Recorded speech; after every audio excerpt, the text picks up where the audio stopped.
Shalom saudaraku, hari ini kita memasuki hari ke-19 dalam rangkaian renungan menyongsong new normal.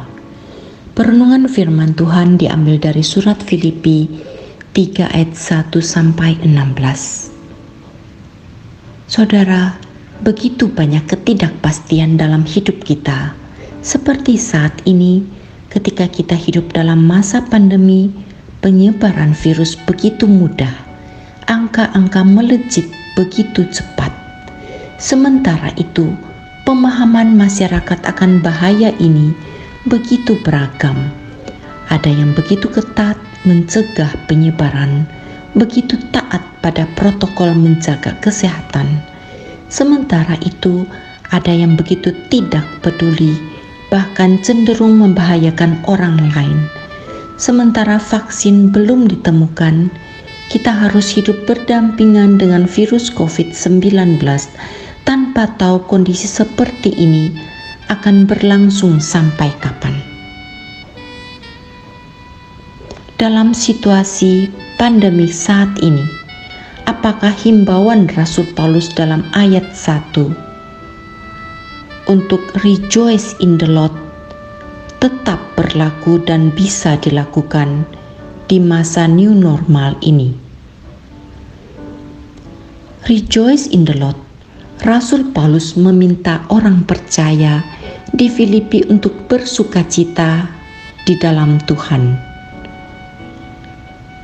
Bersukacitalah dalam Tuhan, karena firman Tuhan memberi kepastian bagi kita.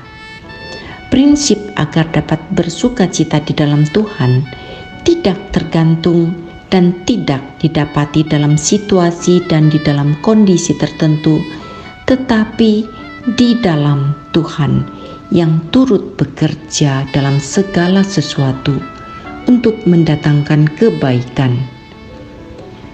Di manakah kita meletakkan dasar sukacita kita? Rejoice in the Lord. Kalau sukacita kita tergantung dari situasi dan kondisi, maka saat pandemi ini jelas kita tidak dapat bersukacita. Kalau sukacita kita tergantung pada keangkuhan rohani, seperti yang dimiliki oleh kelompok Yahudi garis keras yang menambahkan keharusan sunat dan menambahkan hal lain kepada iman, dan disebut Paulus dalam ayat 23, hati-hatilah terhadap anjing-anjing, hati-hatilah terhadap pekerja-pekerja yang jahat, hati-hatilah terhadap penyunat-penyunat yang palsu, maka kita tidak dapat bersukacita. Kalau sukacita kita tergantung pada latar belakang kita, pendidikan kita, ekonomi keluarga kita, keanggotaan gereja kita, garis keturunan kita, terlebih lagi Paulus dalam ayat 4 dan 5 menuliskan latar belakang keluarganya dan garis keturunannya. Hal ini pun tidak akan membuat kita bersukacita. Kalau sukacita kita tergantung pada prestasi dan pencapaian kita, Rasul Paulus memiliki pencapaian dan prestasi yang lebih hebat dari kita, yang dicatat dalam ayat 6, dan kita pun tahu bahwa prestasi dan pencapaian kita tidak akan menjadi dasar sukacita, meskipun sangat mengesankan, tidak bisa membuat kita memperoleh keselamatan dan hidup kekal bersama Allah. Kualifikasi, prestasi, reputasi, pujian, kesuksesan begitu penting bagi kita. Namun jangan anggap prestasi dan keberhasilan masa lalu sedemikian penting, karena hal-hal tersebut tidak akan memuaskan dan tidak akan menyenangkan hati Tuhan Yesus, malah akan menjadi penghalang hubungan kita dengan Kristus. Rasul Paulus begitu bersukacita ketika dia memutuskan untuk menghapus semua hal yang dianggap orang sebagai sangat berharga dan melepaskannya, serta mengejar hal yang bisa menjadi dasar sukacita permanen baginya, yaitu relationship dengan Kristus sebagai yang terutama dalam hidup ini.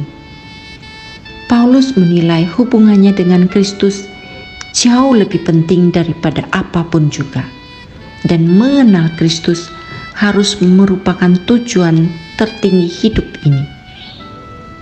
Melakukan hal ini berarti kita harus melakukan berbagai perubahan besar dalam cara berpikir kita, dalam sistem value atau nilai hidup kita, dan dalam gaya hidup kita.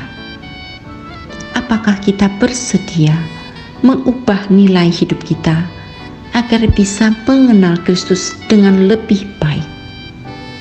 Maukah kita memperbaiki atau menyusun ulang jadwal kita yang padat agar bisa meluangkan waktu beberapa menit setiap hari untuk berdoa dan belajar firman Tuhan?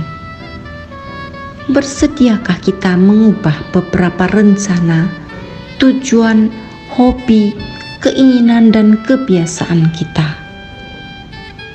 Apakah yang harus kita ubah atau kita tinggalkan agar dapat mengenal Kristus, agar dapat menjadi serupa dengan Kristus, agar dapat menjadi seperti apa yang Kristus inginkan dan harapkan dari diri kita?